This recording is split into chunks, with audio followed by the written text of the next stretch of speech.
Ошентип урматтуу телекөрүүчүлөр, коомдук биринчи канал Чолпон Ата шаарында өтүп жаткан бүткүл дүйнөлүк көчмөндөр оюндарынын алкагындагы көкбөрү боюнча жыйынтыктоочу финалдык беттешти көрүүгө чакырып өтөбүз.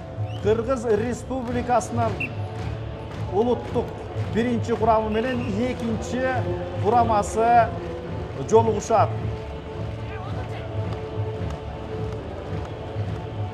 Байкалгандай көк түстөгү бул биринчи, тагыраагы кызыл түстөгү бул биринчи кураманын жигиттери, ал эми көк түс менен экинчи курамга кирген жигиттерибиз элден бата алып эми майдан үстүндө шайма-шай даярданып чыгышууда.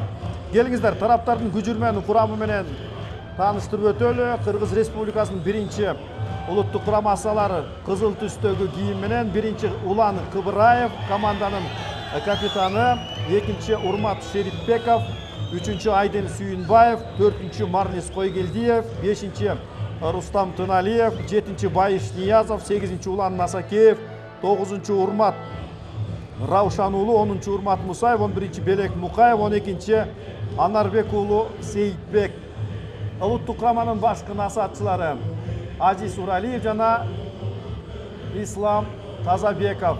Команданын жетекчиси Талас Бегалиев. Бул эми улуттук курам үстүбүздөгү жылы президенттик кубоктун жеңүүчүсү болгон Талас Көкбөрү клубунун тегерегинде түзүлгөнүн дагы айтып кетебиз. Ал эми Кыргыз Республикасынын экинчи улуттук курамасылар көк түстөгү кийим менен майдан үстүндө шайланышууда. Биринчи команда капитаны Айбек Эсеналиев, экинчи Султан уулу Кубаныч, үчүнчү Тыныч Алыбаев, төртүнчү Азимкул уулу Азизбек, бешинчи Калыс Кыдыков, алтынчы Фархат Бейшекеев, жетинчи Нурадил Борбиев, сегизинчи Нурманбет Койчукеев, тогузунчу Батырбек уулу Аскат, 10-чу Сыраждинов Мирлан, 11-чи Акбар Иманбеков, 12-чи Айбек Иманалиев. Улуттук кураманын жетекчиси, улуттук экинчи кураманын жетекчиси Касымбек Кубатов, машыктыруучулар Рамис Жунусалиев жана Кыргыз Республикасынын эмгек сиңирген машыктыруучусу Каныбек Кубатов. Эки күжүрмөн курамда тең, көпчүлүккө ысмы белгилүү болгон көкбөрү оюндарынын нагыз жылдыздары чогулгандыгын биз кошумчалап кетүү менен оюнга болгон назар салуубузду андан ары улайбыз.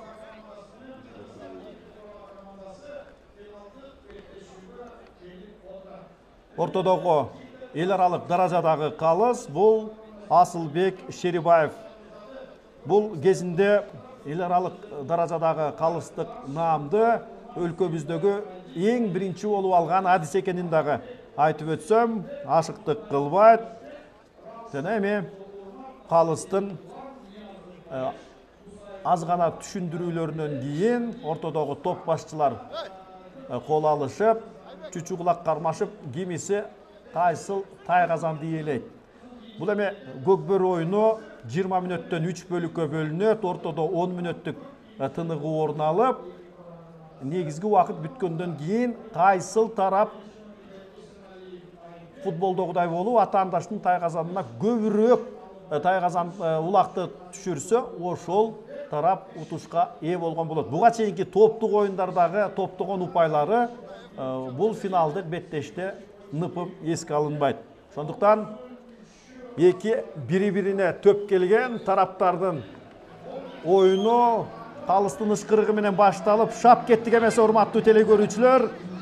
Бизде дагы бул жакта кан дүргүп башка тээп жатканын дагы тана албайбыз, себеби учурдагы эң мыкты делген эки курама жаат бет маңдай туруп ойноп жаткан маалы.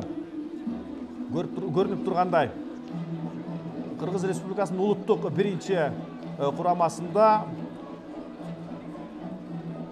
Марлис Койгелдиев, Улан Кыбыраев, Рустам Тыналиев жана 12-чи Анарбек уулу Сейитбек топ баштап чыгып, оюнду андан ары улап барышууда. Ал эми көк түстөгү кийимчердерден Айбек Эсеналиев. Мына байкаңыздар, алардын катар саны менен үстүндөгү кийими күңүрт түс болгондуктан көзгө алардын кимдин ким экени ачык даана байкалбай калып отурат. Эгерде эле айрым бир жерден жазабаса турган болсоң, анда түшүнүү менен кабыл алып коюңуздар. 1 мүнөт улак жерде ээсиз жатып калгандан кийин ортодогу калыс эми тегерек чийиндин ортосуна эки тараптын эңгиш жигиттерин жекеге чыгарып, оюн андан ары ошол улакты эңүү менен уланып баштайт. Ооба, үйрөнгөн жоо атышууга оңой деп коет. Эки тарап тең бири-биринин артыкчылыгын купкана өздөштүрүп болушкан. Ошондуктан кимдин эмнеге жөндөмдүү экендигин тараптар эң жакшы билишет. Жана алар маал катуу олтурбастан дароо эле салган жерден оюнду курчутуп, андан ары биз көрүп тургандай баш айланткан ылдамдык менен сүрмө топ түз эле экинчи тайгазанды көздөй жүрүп баштады. Улан Кыбыраев ортого чыккан. Улан Кыбыраев астындагы Евро аттуу аргымагы менен улакты эңип алып, өзүнүн улуттук биринчи курамасын алдыга сүрөп жаткан маалы мына мынтип кош колдоп көрүлгөн аракет жана андан ары эмне болуп кетет болду экен. Додонун арасынан жол таап чыгып тайгазанга улакты таштоо бул эми оңой олтоң иш эмес. Качан экинчи улуттук курамадагы жигиттер булар дагы коргонун эң мыкты үлгүсүн билет. Жана Улан Кыбыраев 33 жаштагы сакадай бою сары алтын. Улан Кыбыраев эсиңиздерде болсо Кыргызстан жана Казакстандын көкбөрү боюнча спорт чебери делген наамды алган жападан жалгыз оюнчу. Мына бул жерде эми ат жыгылып, байкаңыздар, ат чалкасынан ыңгайсыз жатып калганда бир секирип туруп кетүүгө жетишпей калды. 3-чү катар санындагы бул Тыныч Алыбаев Арго аттуу буданы менен тайгазандын жанында эт бетинен кете оюн көрсөтүп, жыгылганына карабастан байкадыңыздарбы, өз тайгазанын сактоого жетишиптир. Албетте, кооптабал жаралган жагдайда ортодогу калыс оюнду токтотууга укугу бар. Жана эл аралык даражадагы калыс Асылбек Шерибаев улакты андан ары улантууга нускап өттү. Бул эми улак Кыргыз Республикасынын биринчи улуттук курамынын көзөмөлүндө болчу. Ошол тийде оюн уланы Улан Кыбыраев 33 жаштагы Кыргызстан бир улуттук курамасынын капитаны, бармагынан бал тамган бул чебер оюнчу жан жагынан камалаган оюнчулардын каптоосуна карабастан 32 тишин кычырата чайнап, дале болсо улактан кол жуубастан аракетин күткөн түргө келтирүүнүн амалында алдагы окуя мына мындай жыгылуулар барган сайын көбөйүп барууда. Демек бул оюндун куну кутургандай кымбат дегенинен кабар берет. Көрдүңүздөрбү, жанын таштап жиберип жигиттер өлүп тирилерине карабастан оюндун кызыгына батып башканы унутуп калгандай. Канткен менен эми жеңилинен берсин күү менен баратып аттан жыгылуунун ыгын биздин жигиттер эбак өздөштүргөн. Бирок мына мындай додонун арасында салмагы 400-350 килограмм салмакты түзгөн жандуунун астында калуу дагы бул оңой эмес. Оюндун кызыгы менен алар эти ооруксунганын дагы сезбей калышы мүмкүн. Бирок бул көкбөрүнүн эми жүрөгүндө жалы бар жигиттер гана тартарын биздин көпчүлүк спорт ишкибоздору жакшы билет. Улан Кыбыраев, байкадыңыздарбы? 35 килограмм ордукту баскан улакты азыр эми эртеден бери эч кимге алдырып койбостон Улан Кыбыраев тишин кычырата чайнап, бардык урунду болгонуна карабастан чыдап, өзүнүн алдындагы евросу менен атаандаштын тайгазанын көздөй умтулган.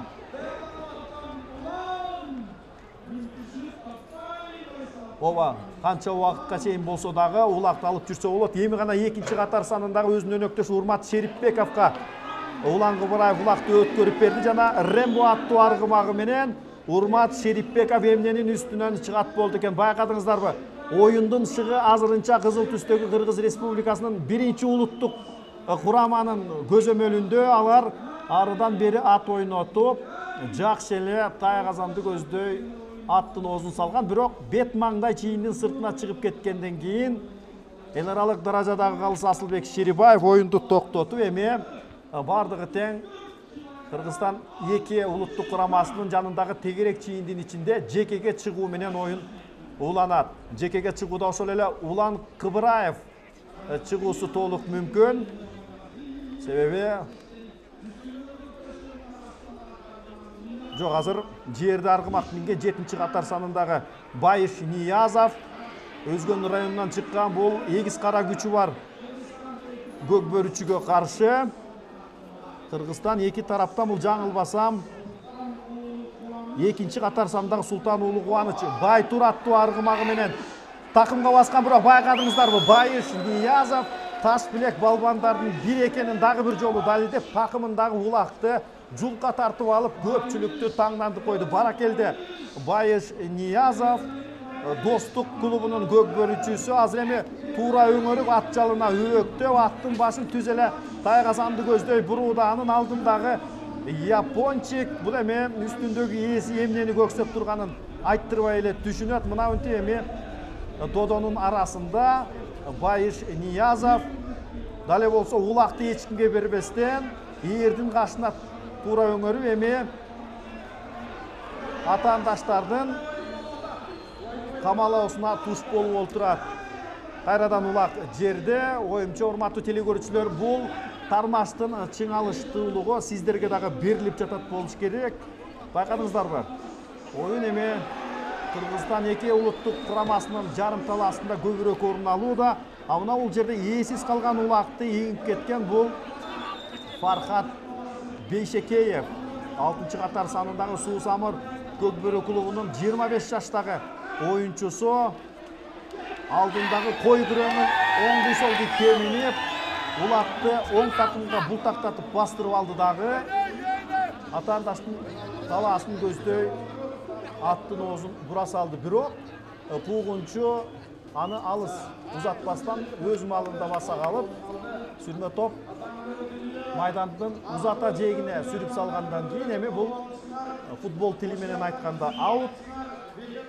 Көкбөрүдө эми улак сыртка чыгып калгандан кийин борбордук чийиндин ичинде жекеге чыгуу менен оюн андан ары уланат. Урматтуу телекөрүүчүлөр, сиздер Чолпон Ата шаарында өтүп жаткан болгондо дагы аябагандай көз жоосун алган, түргө келтирилген ат майданында бүткүл дүйнөлүк көчмөндөр оюнунун алкагындагы жыйынтыктоочу көкбөрү мелдештин финалдык оюнуна күбө болуудасыздар.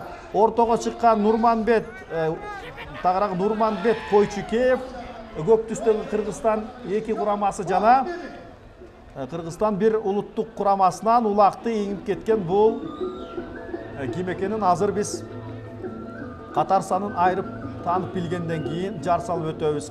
Капталдагы калыстын ишараты менен оюн чектен атайын белгиленген чийинден сырткары чыгып кеткенден кийин эми беттеш баштагы калыбында тегерек чийиндин ичинде жекеге чыгуу менен андан ары уланып баштайт. Ал эми көкбөрү боюнча орун алып жаткан баш байге үчүн болгон беттеште Кыргыз Республикасынын 1-чи жана 2-чи улуттук курамалары жолугуу. Азырынча эсеп сандары ачыла элек. 0-0 тейде. Кызыл түстөгү бул 1-чи улуттук курама. Ал эми көк түс менен тешел түрдө 2-чи топтогу курама жат ойноп жатканын белгилеп кетебиз. 10-чу катар санындагы бул Урмат Мусаев. Урмат Мусаев белгилүү оюнчу, жекеге чыгууну купкана өздөштүргөн. Жана 2-чи номурдагы бул 2-чи катар сандагы Султан уулу Кубаныч Байтур аттуу аргымагы менен улакты Урматтан тартып алууга аракет кылган. Бирок караңыздарчы, улак ортодон 2 ымыкчыгер улакчынын тартышуусунан чытырап үзүлүп кетчүдөй таасир калтырган. Бирок аттын туягында тепселеп, улак жерде. Жана 1 мүнөттүн ичинде эми 2 тараптын бирөөсү ийип, экинчиси забыл. Мына эсе Кыргызстан 2 командасынын жигити бул ким болду экен? 2-чи катар санындагы болсо Кубаныч Султан уулу болмокчу. Бул Айбек Эсеналиев биринчи катар санындагы Кыргыз Республикасынын экинчи улуттук курамасынын капитаны, топ башчысы, 32 жаштагы Бөрүлүү Көкбөрү клубунун оюнчусу Айбек Эсеналиев биринчи убакыт салып 1-0 алды да Кыргызстан эки командасы 9-чу катар санындагы бул Урмат Раушан уулу Акбараттуу аргымагы менен сиздердин көзүңүздөргө даана урунууда. Раушан уулу Урмат бул дагы Кыргызстан бир командасынын эң бир ишенич арткан оюнчуларынын бири. Атасы Раушан дагы кезинде улакты мыкты тарткан, таластан чыккан мыкты улакчы экенин жакшы билебиз. Жана ата жолун жолдогон Урмат дагы азыр эме баштагы беделин калыбына келтириш үчүн эсепти теңөөнүн аракетинде Тайгазанды карай туурадан кирип барган, бирок жан жактан камалаган куугунчу жете келип эми бардыгы тең додонун арасындагы кыл чайнаш менен уланат окшобойбу. Ооба, Кыргызстан эки улуттук курамасында дагы мыкты, ортон колдой болгон оюнчуларыбыз чогулган. Бул жерде эми кимдин жолу болот, так кесе айтыш кыйын. Акырына дейре кимдин каалоосу күч болсо, ошол жаат утушка ээ болот окшобойбу. Оюн азыр эми Кыргызстан эки тараптын Тайгазан жанындагы кармаш менен уланууда. 9-чу катар санындагы Урмат Раушан уулу Тайгазанды камалап жаткан маалы, бирок чап кенедей жабышкан Кыргызстан экинин жигити бул улакты колдон жулуп алды дагы эми түз эле Тайгазанды көздөй тик качырууда, бирок оор салмактагы улакты алдагы окуя. Мына бул жерден ат мүдүрүлүп, аттын башынан алыс үсүк түшкөн эки бирдей чабандес өзлөрүнүн өлөр тирилерине карабай жанын таштап жиберүү менен ойноп жаткандыгы бул эме билесиздерби? Мындай оюнду биз эгерим көргөн эмеспиз, себеби Астанада өткөн Азия чемпионатында дагы мынчалык жаалы күчтүү кармаш орун алган эмес, урматтуу телекөрүүчүлөр. 1-0 эсебинде азырынча көк түстөгү Кыргызстан эки улуттук курамасы утуп жаткан. Бал биринчи 20 мүнөттүк жана улак билесиздерби, тай талашка түшүп, бирде ары, бирде бери ооп, биринчи 20 мүнөттүктүн 14-чү мүнөтү дагы соңуна кандайча жетип калганын байкабай калдык. Ал эми оюндун өзүн айта турган болсок, албетте салган жерден эле оюндун демилгесин колго алган Кыргызстан бир, бул кызыл түстөгү кийимчен улуттук курама бороондой катуу кирип, атаандаштын коргонусун чар учкандай чилдей таратып баштаган, бирок Кыргызстан экинин жигиттери өз маалында эсине келип, эки коопту делген абалды бошко чыгарууга жетишкен. 10-чу катар санындагы Урмат Мусаев алдындагы вулканы менен атаандашынан улакты тартып алды дагы. Мына бул жерде алган күүсүн тескей албай, сүрмө топтун түрткүлөөсү менен каптал чийиндин сыртына чыгып эми борбордук тегерек айлананын ичинде жекеге чыгуу менен оюн андан ары уланып баштайт. Ал эми Көкбөрү боюнча өткөн бүткүл дүйнөлүк көчмөндөр оюнунун жүрүшүндө 8 өлкөнүн улуттук курамасы келип, акырына дейре 2 топко бөлүнүп күч сынашты. Жана жыйынтыгында биздин биринчи, экинчи курамабыз бардык атаандаштардан бир баш өйдө экендигин көрсөтүп, татыктуу түрдө жеңиштерди камсыздап, эми финалдык оюнда кескели олтурат. Кайрадан Урмат Мусаев ортодо, жанага каршы турган бул Султан уулу Кубаныч. 22 жаштагы жаш жаңадан чыгып келе жаткан оюнчуларыбыздын бири Султан уулу Кубаныч Суусамыр Көкбөрү клубунун эң бир келечекте ишенич арткан оюнчулардын бири. Ал эми байкаңыздарбы, Урмат Мусаев бир аз ыңгайсыз абалда туруп улакты тартышууда, бирок жаштык менен тажрыйбанын тирешүүсүндө тажрыйбанын жөнү такыр бөлөк экенин дагы жакшы билебиз. Кайрадан улак чийиндин сыртына чыгып, эми биз дагы да болсо жекеме жеке чыгууну сиздер менен биргеликте көрүп алабыз.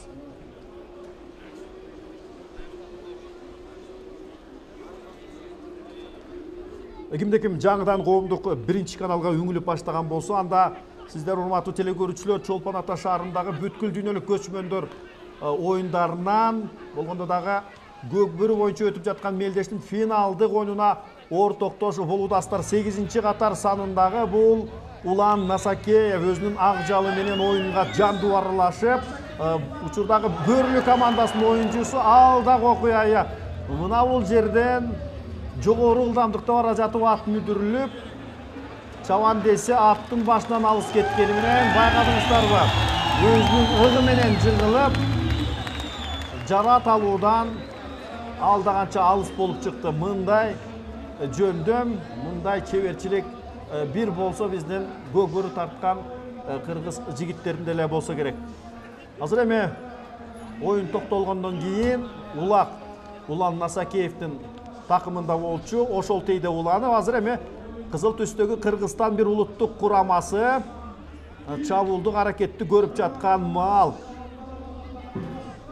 Астындагы ак жалы менен башта ойноп келген, азыр Улан Насакеев атын которуп эми бөлөк аргымак менен ойноп жатканына күбө болуудабыз.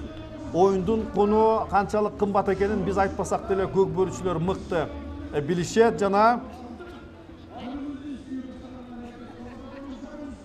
додонун арасынан суурулуп чыгуу Уланга азырынча кыйын болуп жатканын түшүнөбүз. Бирок мына бул жерден жол ачылып Улан Насакеев акыры улакты тай казанга таамай түшүрдү дагы эсепти 1-1-ге айлантып койду. Баракелде 2008-жылдын эң мыкты оюнчусу болуп табылган Улан Насакеев көк бөрү клубунун оюнчусу 18-ci мүнөттө эсепти 1-1-ге айлантып койду. Ооба, дээрлик бири-бирине шай келген тараптардын оюну бул эми карап турган көпчүлүккө өзүнчө эле бир майрамдык көрүнүш десем дагы жаңылбайбын. Ошентип эми биринчи бөлүктүн аяктоосуна дагы 2 мүнөттөн азыраак убакыт калып олтурат. Кыргызстан 1 жана Кыргызстан 2 улуттук курамалардын кездешүүсүндө азыр сандык катыш 1-1 түзүп калды. Көк түстөгү кийимчан Кыргызстан 2 командасынын көк бөрүчүсү бул 5-чи катар санындагы Калыс Кыдыков жакшы эле тай казанга тик качырып барган, бирок арттан жете келген куугунчу коргонууда мыкты ойноп, бул сапар эми Кыргызстан бир улуттук курамасы өз тай казанын кол тийгиз кылып сактай алды. Байкасаңыздар керек, оюндун жаалы күчөгөндөн күчөп, чыңалыштуулугу дагы жетер жерине жетип калды көрүнөт. Азыр эми кайсыл тараптын аргымактары мыкты суутулуп, мыкты даярдыкта болсо, ошол жактын ташы тегеренүүсү дагы толук мүмкүн. Ооба, 3-чү тагыраагы 1-20 мүнөттүн жыйынтыктоочу акыркы мүнөтү Улан Насакеев ортодо, ага каршы ошол эле Султан уулу Кубаныч астындагы Байтуру менен. Байкадыңыздарбы? Алдындагы аргымактар үстүндөгү ээси эмнени каалап жатканын билип, чалкалай калуу менен өзлөрүнүн ээлерине ыңгайлуу жагдайды түзүп берүүдө. Бул жерде көк бөрүчүлөрдүн ортосунда гана айыгышкан мүнөздөгү карындаш өтпөстөн, ошондой эле эстүү жаныбарлардын ортосунда дагы кыл чайнаш болуп жатканын көрүбөз. Султан Кубаныч уулу, тагыраагы Султан уулу Кубаныч эсепти 2-1-ге айлантууга жакын болгон, бирок улак менен кошо өзү кулап түшүп, улактан мурда тай казанга түшүп калгандыгын бул эми көрдүңүздөр. Бул эми эсепке кирбейт. Улак менен кошо түшсө болот, бирок улагы жок түшкөн, бул эсепке кирбесин биз эми айтып өтөбүз. Ошентип 1-20 мүнөттүк кандайча соңуна чыгып калгандыгын биз дагы байкабай калыптырбыз. Урматтуу телекөрүүчүлөр, сиздер Чолпон Ата шаарында өтүп жаткан бүткүл дүйнөлүк көчмөндөр оюнунун алкагындагы көк бөрү боюнча мелдештин финалдык беттешіне көп болудастар. Азырынча есеп Кыргызстан 1, Кыргызстан 2 улуттук курамаларынын ортосунда 1-1 бойдон. Урматтуу телекөрүүчүлөр, коомдук 1 канал бүткүлдүүнү эле көчмөндөр оюндарынан түз алып берүүсүн улап келет. Аздан соң эми биз көкбөрү боюнча өтүп жаткан финалдык беттештин 2-20 мүнөттүгүнөн кабар алуубузду баштайбыз. Кызыл түстөгү кийимчен бул Кыргыз Республикасынын 1 улуттук курамасы, ал эми 2 курама бул көк түс менен оюн көрсөтүп жатканын өзүңүздөр жакшы байкодостор.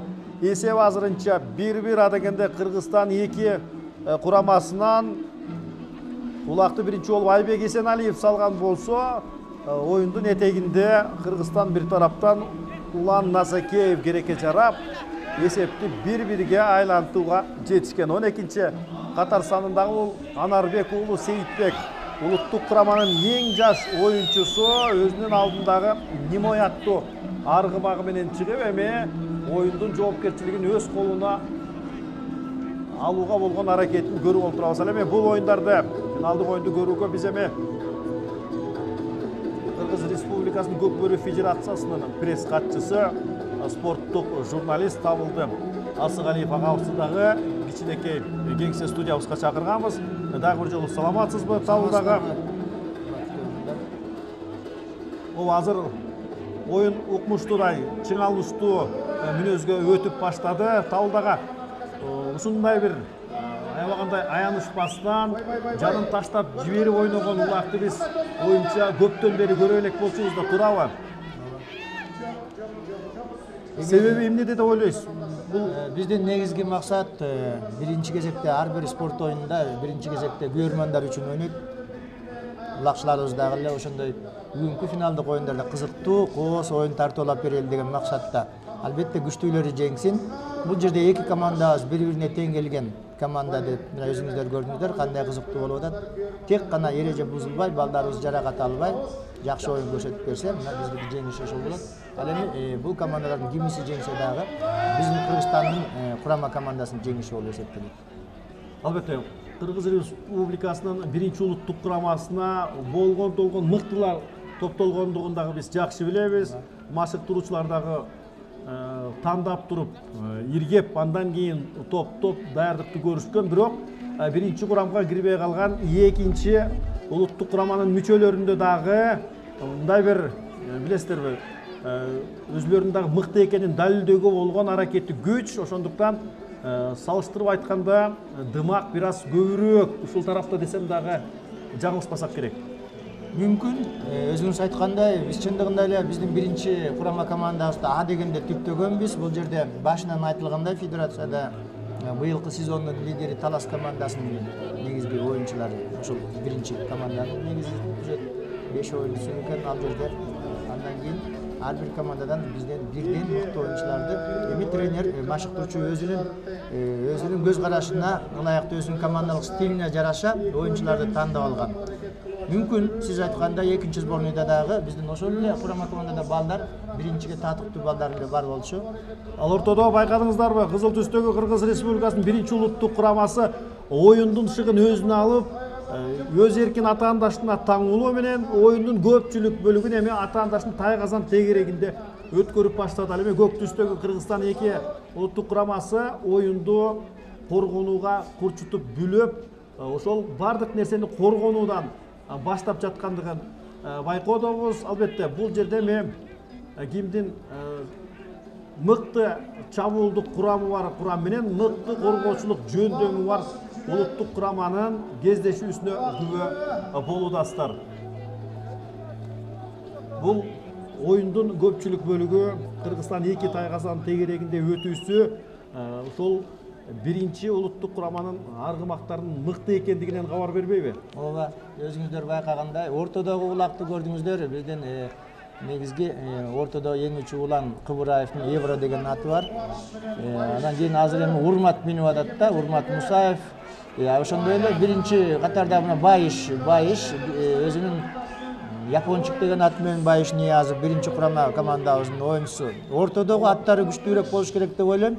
1 курама командабызда. Ал эми экинчисинде антел десек, мына биздин Байтур деген көк аттı экинчи курама командабызда дагы ошол эле Lexus деген ат Нурманбеттин аттары Султан да. Улуу Кубаныч азыр улакты Байыш Ниязовтан жулкуп тартып алды дагы, эми сол такымга бултактатып баскан тейди. Баш айланткан ылдамдыкты арттырууга аракет жасаган. Неченчи жолу Султан Улуу Кубаныч Кыргызстан эки тараптан жекеге чыгууда көзгө толумдуу оюну менен уламдан улам көзгө урнууда. Байыш Ниязовдун колунан улакты тартып алуу бул аябаганда эле татаал иштердин бири. Жанаракта Байыш Ниязов билесизби, Султан Улуу Кубанычтын такымындагы улакты тартып алып кеткен. Бул эми билесиздер, эгиз кара күчү бар жигиттердин гана колунан келет болуш керек. Анткени менен жоон жолпусунан келген, Субагайынан келген Байыш Ниязов бүгүнкү күнү болуп көрбөгөндөй мыкты спорттук калыбында экенин көрүүдөбүз. Анын дене түзүлүшүнүн алп мүчөлү болуп, сындуу болуп калганын дагы биз эми сүрөттөөдөн тажабайбыз. Ортого чыккан 8-чи катар санындагы бул Улан Насакеев, Кыргызстан бир тараптан жана жаны тыным албаган Султан Улуу Кубаныч алдындагы Байтур аттуу аргымагы менен 22 жаштагы бул жаңадан чыгып келе жаткан жылдыз чабыс десем дагы туура болот. Биздин улуттук кураманын эртеңки келечеги болуп калуусу бул эми турган иштеңиздер. Мына бул жерде эки улакчы тең улакты жулка тартышып, ортодогу улак кудум үзүлүп кетчүдө бизге таасир калтырууда.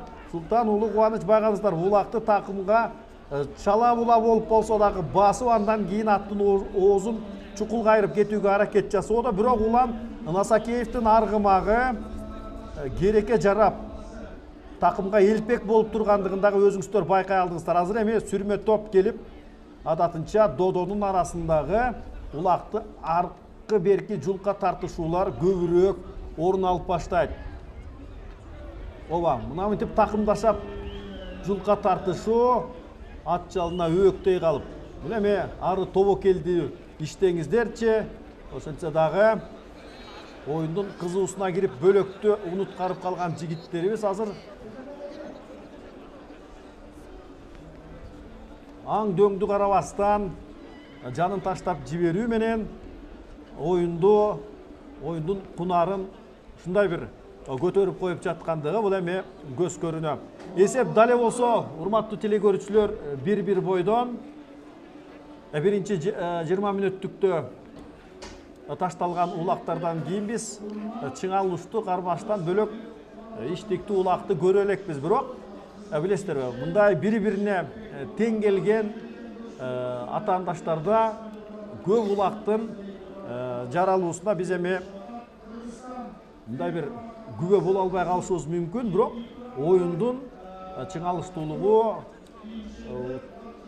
телеэкрандын ар жагында отурган урматтуу көрөрмандарыбызга чейин жетип сезилип турат болуш керек. Баягы эки чечен бир келсе сөз таппай калат деп коюшатпызбы? Сөз чыкпай калат деп. Ошо сыңарындай эки тең келген атаандаш чыгып эми улакты тайгазанга байма-бай таштай алышпай, улак үчүн, өңүт үчүн кармаш жүрүүдө. Ортого чыккан чабандестерди тааныштырып өтөлү. Бул Урмат Шерипбеков, кызыл түстөгү Кыргызстан бир тараптан жана 8-чи катар санындагы Нурманбет Койчукеев астындагы Lexus'у менен. Эсиңиздерде болсо былтыркы Казакстанда өткөн Азия чемпионатынын эң мыкты көк бөрүчүсү деп табылган Нурманбет Койчукеев бүгүнкү күнү улуттук курамага кирбестен 2-чи курамда оюн көрсөтүп, анын дагы далилдей турган айтчу сөзү дагы дал ушул оюнда экенин биз жакшы көрүп билүүдөбүз. Ооба. Нурманбеттин минген аты Lexus'тагы былтыркы Астанада өткөн 1-чи Азия оюндарында эң мыкты аттардын бири болгон. Өзү биздин улакчыларыбыздын негизги мыкты оюн чеберчилиги ушул өзүнүн аттарына жараша болот, минген аттарына. Быйылкы сезондо Lexus деген ушул ат бул өзүнүн анча жакшы табында эмес экени көрүнгөн. 31 августта мына 2 жуманын ичинде бул табына келип, ошон үчүн Нурманбет дагы 1-чи курама командага илинбей калган. Учурда 2-чи курама командасында ойноп, бирок аты дагы азыр бичине келип, табына келип, жакшы мыкты оюндарды көрсөтүп атышат. Кайрадан улмак Кыргызстан 2 улуттук курамасынын тайгазан тегерегинде. Албетте эсеп боюнча алдыга чыгалы деген Кыргызстан бир жигиттеринин көксөсү аябагандай күч. Бирок ошентсе дагы oyun ulamdan ulam. Чыңалыштуулугунан жазба азыр бул 8-чи катар санындагы Нурманбет Койчукеев улакка ээ болуп, додонун арасын жарып чыгууга чоң аракетти көрүүдө. Ооба, Нурманбет Койчукеев улакты бастырды дагы, туура өңөрүп эме атаандаштын тайгазанын көздөй салбастан ал бир айланып атаандаштарды жазгыруунун аракетинде байкадыңыздарбы астындагы Lexus там чети бөлүнүп өзүнүн табына келип калганын дагы байкообуз. Кара терге жылтырай жуунуп алган Нурманбеттин Lexus аргымагы бул эме бул оюндардагы эң бир мыкты делген аргымактардын бири. Ошентип урматтуу телекөрүүчүлөр, сиздер көрүп жаткан бүткүл дүйнөлүк көчмөндөр оюндарынын көк бөрү мелдешиндеги финалдык оюнга күбө болуудасыздар. Кыргызстан 1 бул кызыл түстөгү кийимчен жана Кыргызстан 2 улуттук курамасынын ортосундагы экинчи 20 мүнөттүктө эсеп сандары азыр 1-1 бойдон. Мына мынтип эми ардан бери урунду болгон Нурманбет Койчукеев акыры улактан кол жууп калгандан кийин эми улак жерде калып Кыргызстан 1 улуттук курамасынын жигиттери 9-чу катар санындагы бул Урмат Раушан уулу элден мурда жетип улакты эңип алгандан кийин биз көрүп тургандай Кыргызстан 1 ыйла жандуу оюну менен эсте калууда. Талдага өзүңүз дагы байкасаңыз керек, кызыл түстөгү Кыргызстан 1 улуттук курамасынын экинчи 20 мүнөттүктөгү алардын жүрүшү дагы өктөмүрөөк болуп, алардын үстөмдүк кылган оюнуна көбүрөөк күбө болуудабыз. Бул эми акырына дейре ушул калып сакталабы же ортодон жанып кетүүсү дагы мүмкүнбү? Эми аны айтуу кыйын. Жана биринчи 20 мүнөттүктө кичине тыянак чыгарышты, өзүңүздөр көргөндөй. Жана да биз айтып кеттик, биринчи курама командабыздын аттары да үлүп болуп, эки жолу бирок тактикалык катачылыктарды кетирип атышты оюн коргоо чебинде. Бирок ошондой болсо да эки жолу күлүк аттар менен кубалап жетип, мына экинчи курама командадагы Кыдыков Калыстын көк аты эки жолу ыңгайлуу учурду текке кетирди Калыс. Бирок жана айтып кеттик, талаштын командаларынын күлүк аттары кубалап жетип, Тайгазанын бек сактап калды. Кийинки оюнда экинчи мына 20 мүнөттүктө алар ошол биринчи оюндан кийинки тыянагы менен кичине жакшыраак ойноп атат. Мен бир гана айта кетерим, эки команда тең. Булардын бирок ыкмалары, стилдери, ойноо стили башкачараак да. Айырмасы бар эки курама командабыздын. Айтайын дегеним, бизде биринчи курама командабыз, менин оюмча, Талас командасы өзүнүн стили башкачараак болот да. Булардыкы атлетикалык жактан, физикалык жактан ушундай бир күчтүү аттар менен күчтүү балбан оюндар улакты Тайгазанга салса дагы жанагындай чогулуп барып, топтошуп барып салып атканын байкасаңыздар болот. Ал эми экинчи курама командабыздын айырмачылыгы, алар кичине булар комбинациялык оюнду, техникалык оюн сыяктуу көрсөтөт да. Экинчи курама командасы ошондой жагынан түзүлгөн. Себеби бул командада биздин жана Бөрлү командасы менен Суусамыр командалары. Байкап көрсөңүздөр, азыр булардын тактикалыгы бир-бирден кийип, мына Мирлан Сыраждиновго жеткен экен. Жанагы Нурманбет эмне үчүн Тайгазандан чыга албай калды? Ошол жерде ал бул Мирланды күтүп турган. Мирланга мына улак баскандан кийин биздин оюнчулар экинчи курама командасына токтолбой, булар топтошпой, бир-бирден кийип, жол ачып берүүгө ушундай аракет кылат да. Булардыкы башкача комбинациялык оюндар. Экинчи курама командабыздыкы. Биринчибиздики кичине атлетикалык күчтүүрөөк, күчкө салып, аттардын күчүнө салып, балдардын техникалык балбандыгына салып. Дегендер биринчи улуттук курамга топтолот эмеспи? Ал ортодо Мирлан Сыражденов өзүнүн алдындагы самурай аттуу аргымагы менен додонун ичин жарып кирүүгө аракетти жасоодо. Албетте Тайгазандын түбүнө барып жеңил-желпи улакты таштап коюу мүмкүн эмес. Көпкө дейре мына мынтип ат ойнотуп туруудагы алдаганча Мирланга кыйын болоорун жакшы билебиз. Азыр эми биринчи түзүлгөн кырдаалды Мирлан Сыражденов кандай пайдаланып кетет болду экен. Ат тигинин аз ганакай такты жете бербей калды. Мунун баары тең эми оюндун чыңалыштуулугунан улам десеңиздер туура болот, урматтуу телекөрүүчүлөр. Эгерде атаандаш алсызыраак болгондон да Мирлан улакты эбагыла салып коймок. Башта анын мальчик аттуу аргымагы менен Мирланды биз жакшы билчүбүз. Эгерде мальчик болгондон да бул жерден Мирлан эсепти 2-1 айлантып коймок. Азырынча эсеп дале болсо 1-1 бойдон. Бул жерде Мирлан Сираженовдун чабуулун көрдүңүздөр. Азыркы жаңы самурай деген аты менен. Анан дагы жанагы айткан оюмду кошумчалап кетейин.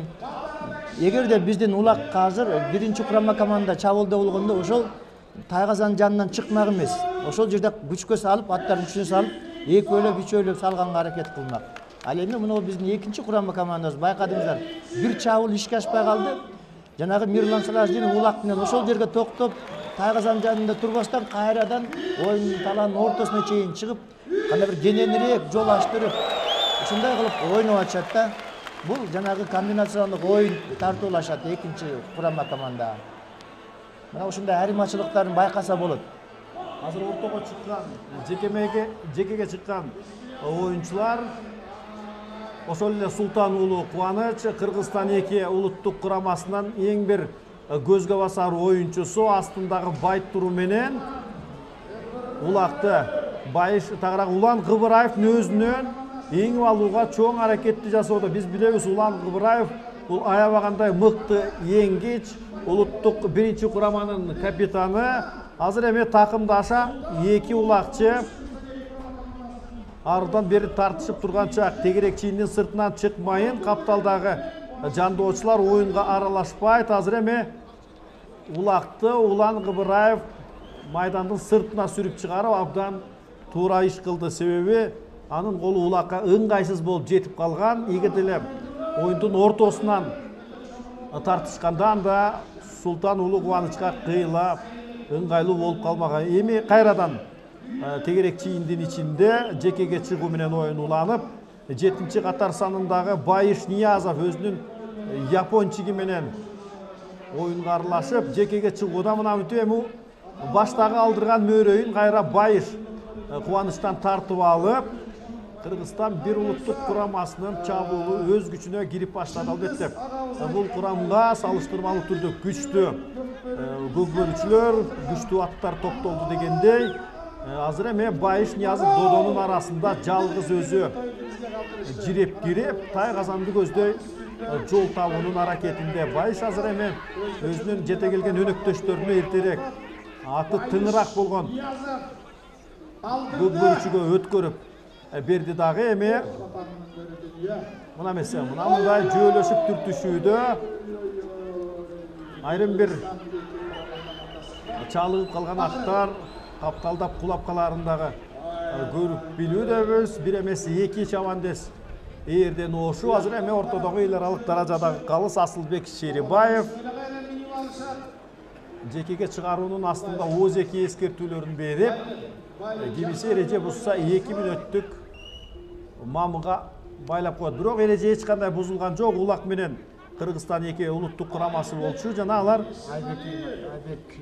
Айбек Эсеналиев бул Кыргызстан 2 командасынын капитаны. Оозунан алдырган бөрдөй улактан кол жууп калгандан кийин эми Кыргызстан 1 командасынын чабуулу.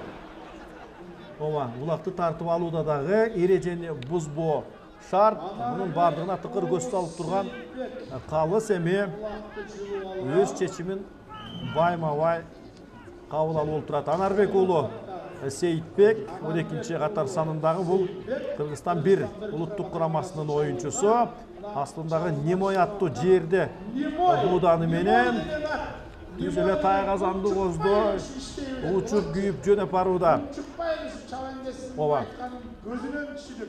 Көкбөр оюнунда бул эми ийгиликке, бул көбүн эсе аттардын тыңдыгына байланыштуу болорундагы биз өткөндө айтып өткөнбүз. Азыр эми Кыргызстан 1 командасынын алдындагы аргымактары алдаганча мыкты окшобойбу. Аз жерден Анарбек уулу Сейитбек улакты Тайгазанга таштап кое сактады. Анарбек уулу Сейитбектин салмагы 70 килограмм, эми дээрлик 35 килограмм ордукту түзгөн улакты бир колдоп Тайгазандын алдында таштап коюу кыйын. Эгерде эле жогорку ылдамдыкты арттырып, анын күйүүсү менен ыргытып койсо, бул алда канча жеңил болорун улакчылар жакшы билишет. Кайрадан улак жерде 1 мүнөт убакыт кармалып, бул эми тегерек чийин ичинде жекеме жеке чыгуу менен андан ары уланат дегенди билдирет. Жалпысынан эсеп оюндун жүрүшүнө шайкеш келеби Табылдага? Албетте, эки команда бири-бирине тең келген командалар деп атпайбызбы? Кимиш утса дагы өзүбүздүн кыргыздын жигиттери утуп атат. Бул командалардын балдардын баары тең бири-бирин жакшы билишет. Ошон үчүн жанагындай эсептин кыскалыгы дагы балдарыбыз эң мыкты балдарыбыз ойноп атат. Коргонуу чебинде мыкты аткарып, оңой менен ата-андаштарына салдырбай атканы көрүп байкалып турат. Ал ортодо экинчи 20 мүнөттүк дагы соңуна жетип келди. Урматтуу телекөрүүчүлөр, бул деген эми ортодо дагы 10 мүнөттүк тыныгы болот дегенди түшүндүрөт. Эсеп сандары дале болсо өзгөрүүсүз бойдон, кимде ким жаңыдан коомдук биринчи каналга бурулган болсо, анда сиздер Чолпон Ата шаарындагы бүткүл дүйнөлүк биринчи көчмөндөр оюндарына күбө болуудасыздар. Тагыраагы көкбөрү боюнча өтүп жаткан мелдештин финалдык оюнуна бул жерде Кыргызстан 1 жана Кыргызстан 2 улуттук курамалары жолугуп, азырынча эсеп сандары 1-1 бойдон тең салмак абалында. Шап кеттик эмес, урматтуу телекөрүүчүлөр. Көпкө күттүрбөстөн көкбөрүчүлөр дагы жапырт улакты карай ат коюп, көк түстөгү кийимчен Кыргызстан 2 улуттук курамасынын жигиттери биринчи болуп улакты бөктөрүп кетти дагы. Эми алардын тайгазанын көздөй аттын башын буруп башташты. Улакты басып алып, баш айланткан ылдамдыкты арттырып жаткан бул Кыргызстан 2 улуттук курамасынын оюнчусу. Катар саны азыр бизге анчейин көрүнбөй келет. Бирок ошончо дагы биринчи кооптуу жагдайды Кыргызстан 2 тарабы жаратып, оюндун жибин колго алуу аракетин көрүүдө оюнча биринчи, экинчи 20 мүнөттүктөрдө биздин биринчи кураманын жигиттери аябагандай көп күчтү сарпташкан. Ошондуктан эми кыйла тыңып калган, аттарын тыныктырып алган Кыргызстан 2 улуттук курамасынын жигиттери дагы жанданып, салган жерден атаандаштарда бороондой катуу тийип баштады. 5-чи катар санындагы бул Рустам Тыналиев Соңкөл аттуу аргымагы менен атаандаштан улакты тартып алды дагы. Эми түз эле тайгазанды көздөй бараткан, бирок ортодон атаандаштары буудат болуп, эми улак чийиндин сыртына чыгып кетти. Талдага биз көрүп тургандай азыр байгыл улакты ала качып, биринде барып салууга караганда додонун арасында көбүрөөк жумуш аткарылып жаткандыгын көрүүдөбүз. Ушул додонун арасындагы көбүрөөк улактын кармалуусун эмне менен түшүндүрүп кетсек болот? Себеби бул жерде эки команданын тең аттары күчтүү болуп, ошол эле ордунан улакты алдырып койгондо атаандашын шап баса калып атышат да, тегерете курчап калып атат. Болбосо биринчи командада дагы жанагындай эле жалгыз Булит сыяктуу чабуулдар жалгыздан чаап кеткен. Ошол эле Улан Насакеев бар, ошол эле Урмат Мусаевтар, Байыш Ниязовтар, алар дагы жалгыз чаап баратып, алыстан ырытканга жөндөмдүү мыкты оюнчулар. Тек гана эки команданын аттары бирдей. Коргонуу чабуулундагы, коргонуу чебинде жакшы өздөштүрүшкөн. Мүмкүнчүлүк бербей атат ошол жерден кармап. Мына бул жерде азыр улак менен Рустам Тыналиев, мына бул дагы мыкты жеке барып чапканга жөндөмдүү улак салганга. Соңкөл деген аты менен, эң күлүк ат менен бул оюнчу жеткирбей барып тайгазанга салууга. Ооба, Рустам Тыналиев эгерде эле жогорку ылдамдыкты арттырып алчу болсо, улакты ала дегенде колуна көтөрүп алат дагы, андан кийин ылдамдыкты арттырып токтотуу кыйын болуп каларын атаандаштары эң сонун билишет. Бирок Рустам бул жолкусунда андай ыкмага барбастан акырын гана улакты тайгазандын четине жеткирип, андан кийин эми аттын күчүнө салып, өзүнүн өнөктөштөрүнүн көмөгүн күтүп калгандай.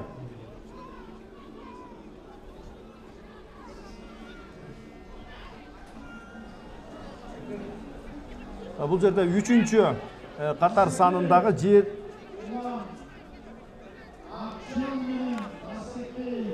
Улан Насакеев жерде аргымак менен улакты өзүнүн өнөктөшүнөн өткөрүп алган. Азыр эми эгиз кара күчү бар Улан Насакеев атаандашынан ашырып улакты таштайын деген, бирок ортодогу алдынан өсүп чыга калган коргоочу өз малында жолтоо болуп, эми улак кайрадан жерде ээсиз калып отурат. 1 мүнөттүн ичинде ээси табылбасан да эл аралык даражадагы калыс Асылбек Шерибаев оюнду тык токтотот дагы тегерек чийиндин ичиндеги жекеме-жеке чыгууга тараптардын өкүлдөрү чакырып өтөт. Урматтуу телекөрүүчүлөр, сиздер көк бөрү боюнча мелдештин финалдык оюнуна күбө болуудасыздар.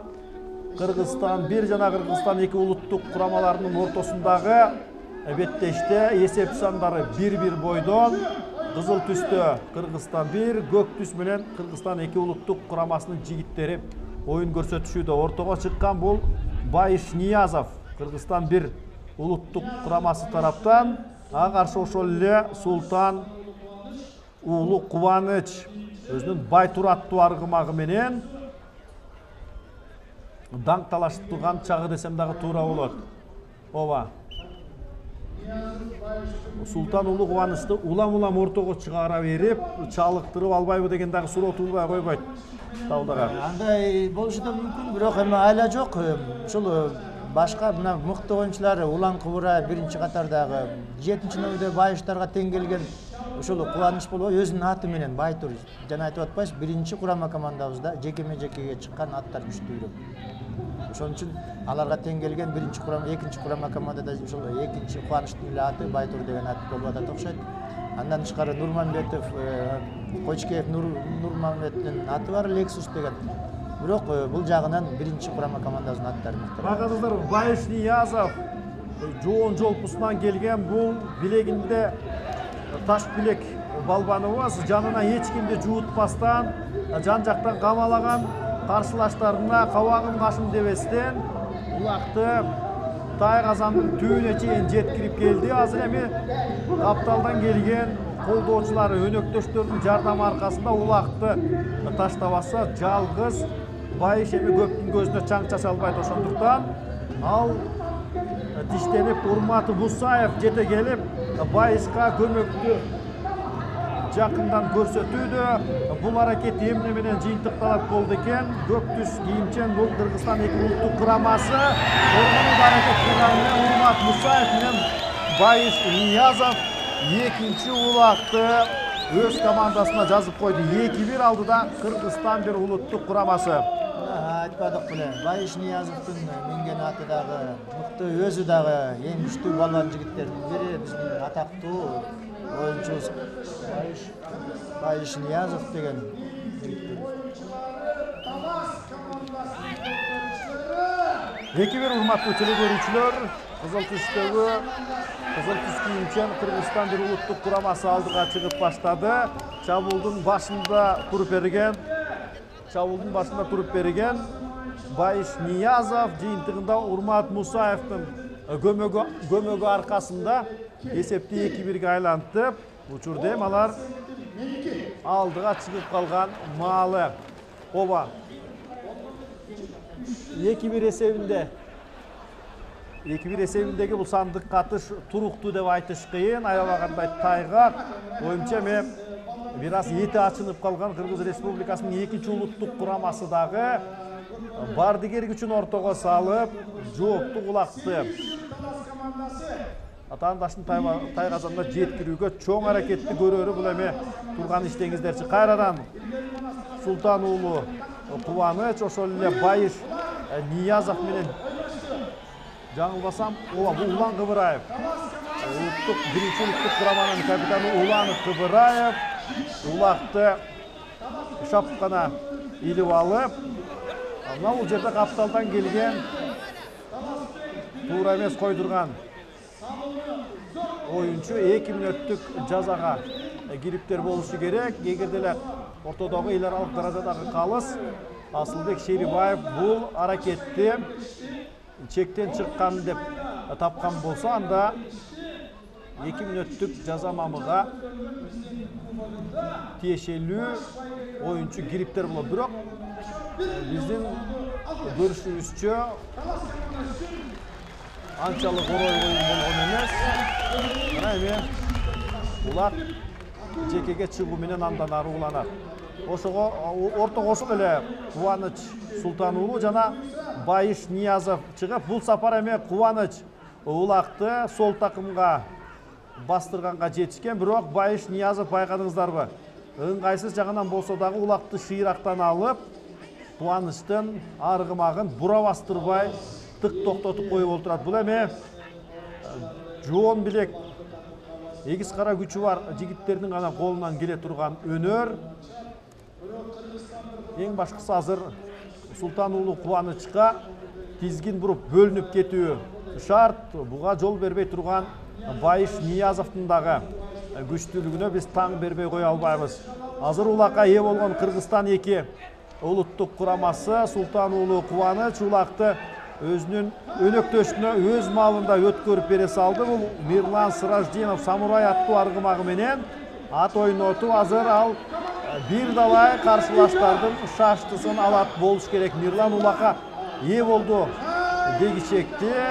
Аябагандай кооптуу чабуул орун аларын бөркүңүздөрдө эле көрө бериңиздер. Башта ал мальчик аттуу аргымагы менен эч кимге караандатчу эмес. Азыр эми алдындагы самурайы чалыгып калганына карабастан Мирландын оюндагыдай болуп, ортодогу додону жиреп кирген Мирлан тайгазанга тик качыра албай урунду болуп калууда. Албетте көкбөрүдө эми жан жактан камалап ортого алуу бул эми кадыресе көрүнүш. Улак кайрадан жерде жана биринчи болуп улакка колу жеткен бул Кыргыз Республикасынын биринчи улуттук курамасынын оюнчусу Айдын Сүйүнбаев көзгө көрүнгөн, бирок улак чийиндин сыртына кетип эми Кыргызстан бир улуттук курамасынын Тайгазан жанындагы тегерек чийиндин ичинде жекеме жеке чыгуу менен оюн андан ары уланып баштайт. Урматтуу телекөрүүчүлөр, сиздер көрүп жаткан бүткүл дүйнөлүк көчмөндөр оюндарынын алкагындагы көкбөрү боюнча өткөн мелдештин финалдык оюнуна күбө болуудасыздар.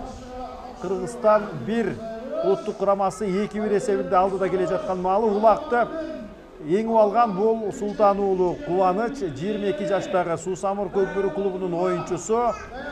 Улан Кыбыраев менен эңишип жаткан маалы. Улан Кыбыраев ат жалына боюн арта салып, жакшы эле ыңгайсыз жагынан болсо дагы улакты тартып алууга аракет жасаган, бирок тизгин буруп аттын башын бөлүп кеткен. Кубаныч Султан уулу Тайгазандын түбүнө кирип келгени менен өнөктөштөрү тарабынан жардам ойдогудай болбой жатат. Азыр эми чымырканып Кыргызстан 2 тарапка эң башкысы улакты Тайгазанга таштап эсепти теңөө. Эгер деле бул беттеш тең чыга турган болсо, анда кошумча 5 мүнөт убакыт берилип, андан дагы жеңүүчү аныкталбай турган болсо, анда хоккей тили менен айтканда буллет же болбосо бири менен кубалашып улакты Тайгазанга таштоо сынагы өткөрүлөт. Бирок оюн көрсөтүп тургандай, жанаракта кармаштын жебин кызыл түстөгү Кыргызстан бир улуттук курамасы өз колуна алган болсо, акыркы убактарда Кыргызстан 2 улуттук курамасынын жигиттери дагы тим туруп калбастан мына мынтип эми жон көргөзүп айбаттуу оюн тартуулап баштаганына күбө болуудабыз. Көбүн эсе мына мындай додонун арасындагы кызыгуучудагы улак тартыш бул эми көбүрөөк орун алууда. Мындай додонун арасындагы улакты алып чыгуунун өзү дагы чоң эрдикке көпө жана улакты өз колуна алып өзү менен кошо барып улакты таштаган бул Нурманбет Койчуке. Байкадыңыздарбы, алдындагы Лексусун бөлөк аргымакка көк атка алмаштырып, жанын таштап жиберүү менен эрден огонуна карабастан улакты Тайгазанга таштап, жыйынтыгы эсеп 2-2-ге айланып калды. Окуянын мындай өнүгүшүн эгерим биз күткөн эмеспиз. Эки тарап тең эт бетинен кете бардыгер күчүн ортого салып, оюн эми өзүнүн кызыктуулугунун болгон чегине жетти. Азыр улакты Еңіп алған Рустам Тыналиев түз эле Тайгазанды көздөй жалгыз өзү кирип барган, бирок эмнеликтен улам таштаганга шаасы жетпей калды. Бул эме бир гана Рустам Тыналиевке белгилүү. Кайрадан Рустам Тыналиевдин сүзө качыра тартынбастан кирип баруусу улак Тайгазан кырына тирелип жерге түшүп калгандан кийин эми биринчи жетип келген 12-чи катар санындагы бул Айбек Иманалиев Агуэро аттуу аргымагы менен кооптуу абалды кыйла эле жокко чыгарып, оюнду бир аз өз Тайгазанынан обочолотуп койду. Табылдагы Рустам Тыналиев мындай алган жүрүшүнөн оңой менен жас жөмөс эле эмне жетишпей калды деп ойлойсуз Рустамга? Кичине аралыгы жакын болуп калды. Айтып атпайсызбы, берки эки курама команданын аттары дагы мыкты, оюнчулары да мыкты. Ким сутса дагы биздин балдар утат. Анан оңой менен салдыра койбойт. Кубалап жетип калышпады берки экинчи курама командасы дагы.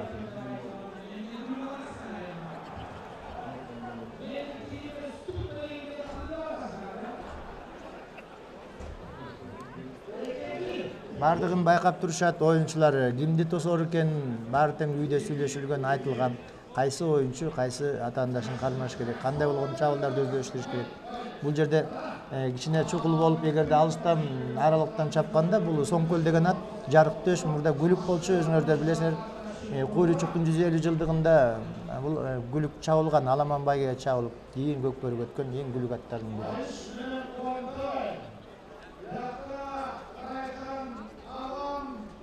Азыр эми ортоңку тегерек чийиндин ичине кайрадан Султан уулу Кубаныч Байыш Ниязов менен даңкталашып, улакты еңип кетүүгө аракетте болуп көрүшүүдө. Байкадыңыздарбы? Чабандестердин алдындагы будандары үстүндөгү ээлерин түшүнүп, атайын жантая калуу менен улакты еңип кетүүгө ыңгайлуу абалды түзүп беришүүдө. Албетте, улакты еңүүдөн мурда ыңгайлуу ээликти таап алуудагы өзгөчө күч талап кылат. Байыш Ниязов экинчи ташталган улактын ээси. Азыр эми оюмча Кыргызстан эки улуттук курамасы дагы абалды анча курчутпастан, эсепти теңип алгандан кийин көз жумдуга салбастан мына мынтип сүрмө топ менен улакты алып жүргөн улакчыны чийиндин сыртына чыгарып, убакытты өз пайдасына иштеткендей оюн алып барып жаткандай таасир калтырууда. Албетте, жекеге чыгып улакты таштаган маалда убакыт чыкылдап өтүп турат. Хоккейден айырмаланып, көкбөрүдө убакыт эч убакта токтобойт. Эгер деле оюнчу бир олуттуу жарата алып, мындай бир оңдоп түзөтүүлөр киргизилбесе. Эми бул биздин көкбөрү оюнда негизги эле ыкмаларыбыздын бири ушул. Эгерде атаандаш улакты басып алса, тезирээк аутка сүрүп чыгарыш керек. Анан оюнду кайрадан баштабаган. Ал эми убакытты созуп атат деп айткандан алыспы. Менимче эки команда тең 2-2 ойноп аткандан кийин убакыттын тезирээк аракет кылып 20 мүнөттүн ичинде дагы бир улак салууга аракет кылыш керек. Ал ортодо Улан Кыбыраев улакты жерден эңип алып, түз эле Тайгазанды көздөй чукул кирип барган, бирок жете келген куугунчулар жан-жагынан камалап акыры улакты Кыргызстан эки курамасынын жигиттери дагы тартып алганга жетишиптир. Мындай такымдагы улакты тартып алуу барган сайын көбүрөөк көзгө учурап жатканы дагы байкалууда. Азыр эми Кыргызстан эки улуттук курамасынан улакты сол такымга басып алган. Бул албетте анын жонундагы катар саны күңүрт түстөн улам көрүнбөй турат.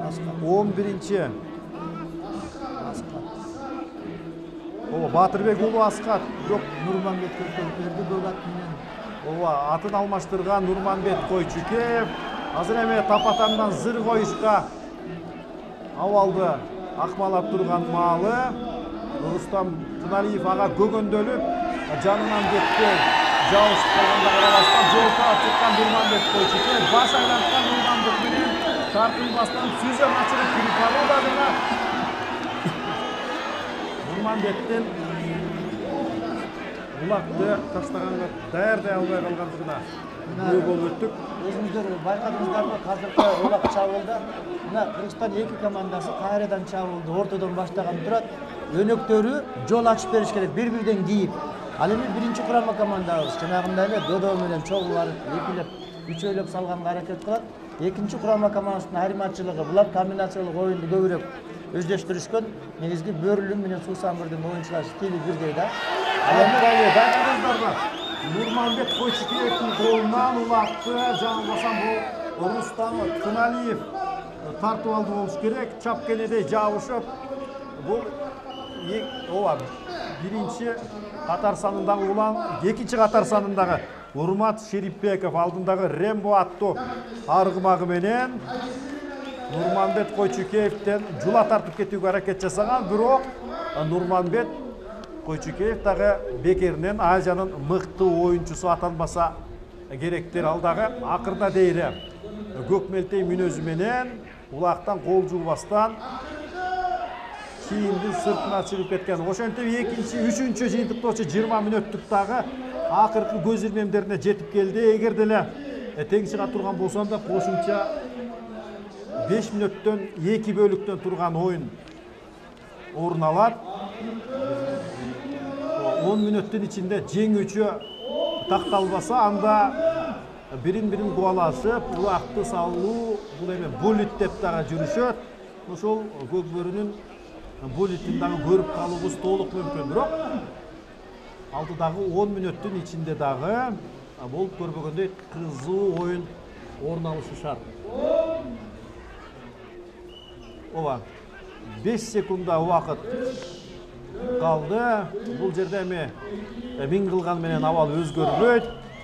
Үчүнчү 20 мүнөттүк дагы соңуна келип жетип, тараптар бири-бирине тартыптуу мүнөздөгү оюн көрсөтүп, карап турган көпчүлүктүн көңүлүн курсант кылды дейм.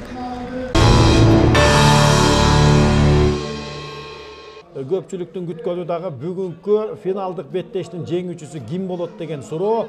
Кызыл түстөгү кийимчен Кыргызстан улуттук курамасынын биринчи улуттук курамасы, ал эми көк түсмө ойноп жаткан экинчи улуттук курама. 10 мүнөттүн ичинде азыр кимиси жеңишке жете турган болсо, ошол тарап баш байгени мөрөйдү эң кетет. Азыр биз көрүп тургандай Рустам Туналиев аттын башын чукул кайрып, оңдонуп түзөнүп алды дагы колуна алган улакты тай казанга таштарын таштады. Бирок жете келген өнөктөшү Байыш Ниязов жөө жалаңдап болсо дагы акыры улакты тай казандын ичине тоголоду. Эсепти 3-2-ге айлантты. Кыргызстан бир улуттук курамасы 3-2 эсебинде алдыга чыгып баштады. Албетте Кыргызстан экинин жигиттери дагы жете келип, кур дегенде коргонуу аракетин көргөндө, анда мындай көрсөткүч жүзөгө ашмак эмес. 3-2 эсебинде Кыргызстан бир улуттук курамасы кызыл түстөгү жигиттердин утуп жатканы маалы. Азыр эме жыдыкей эч нерсеси калбаган. Кыргызстан эки улуттук курамасы дагы улакка ээ болуп түзүнө тай казанды көздөй салып, жыйынтыгында эсе 3-2-ге теңелип калды. Бул 9-чу катар санындагы Кыргызстан эки улуттук курамасынын оюнчусу Батырбек уулу Аскат. Ооба Батырбек уулу Аскат астындагы Айтумары менен эт бетинен кете тай казанга улак менен кошо кирип, акыры эсепти 3-3-ке айлантып койду.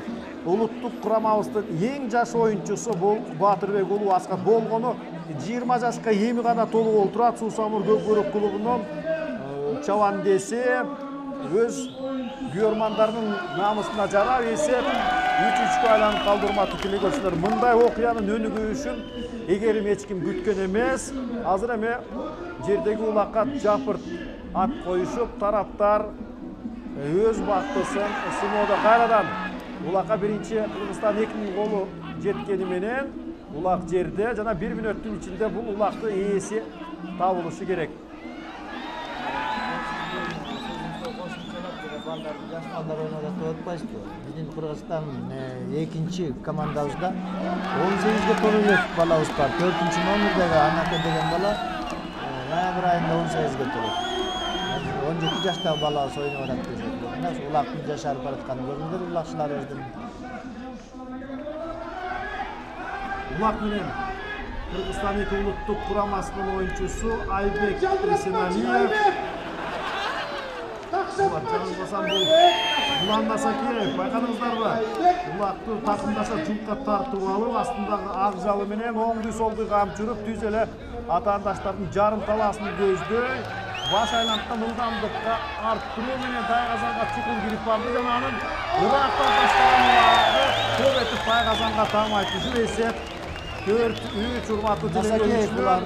Улан Насакеев ақ жалы менен айырмаланып, есепті 4-3-ке айлантты дағы Қырғызстан бір улуттук құрамасы алдыға шығып баштады. Бизден Бөрлү командасынын оюнчусу Насакеев Улан жана айтып кеттим, эң мыкты улакчыларыбыздын бири Кыргызстан курама командасында.